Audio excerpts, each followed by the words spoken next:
Flat 6 is also a very common chord used in modal mixture, otherwise known as borrowed chords. Those are the same things. Someone asked that in the previous video. So in the key of F major, which our example is going to be in, so we're going to look at it in here, our diatonic 6th chord, which is just the chord that's built on the 6th scale step of F major, is D minor. So D is our 6th scale step, and then when we build a chord on it using the notes in F major, we get D minor. Sounds like this.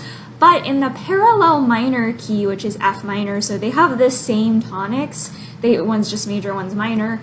The 6th scale step is D flat instead of D. So our root actually changes of that chord, which is why we call it a flat 6 instead of just a borrowed major 6.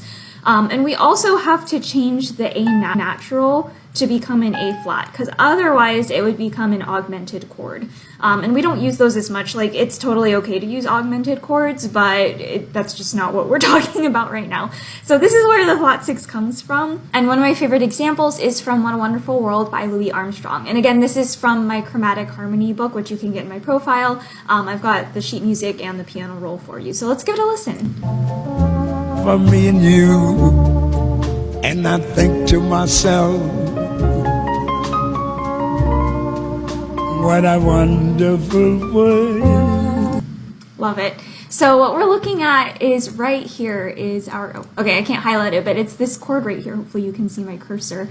We've got D flat major here, which in the Roman numerals down here you can see it's a flat 6. And the way that he leads into this is actually coming from the diatonic 6th chord, which is our D minor that we talked about.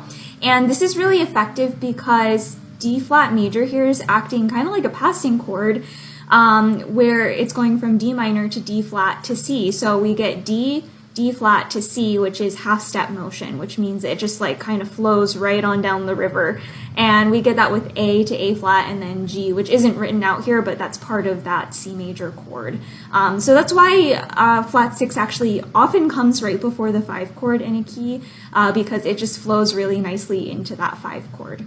And then it's very common for any type of modal mixture or borrowed chord to lead into those borrowed chords by half steps. So either by using the diatonic version of the chord or using a chord that has whatever the changed scale step is in it. So you could use G minor, for example, or B flat major, which would also work well. And of course, these aren't like hard and fast rules that you must follow, because that's not what music theory is. Music theory is just us observing patterns of how people use these chords. So you can use them in different ways. It's just we learn from how other people do it to make it sound in a certain way. So that's what I'm saying here. I'm not telling you you can't use borrowed chords in specific ways. This is just what people have typically done, and it's worked for them. So if you want to learn from the masters, then start by doing what they're doing. So that's a little bit more about modal mixture, which is part of the bigger umbrella of chromatic harmony and just adding more color to your chord progressions in music. And follow for more.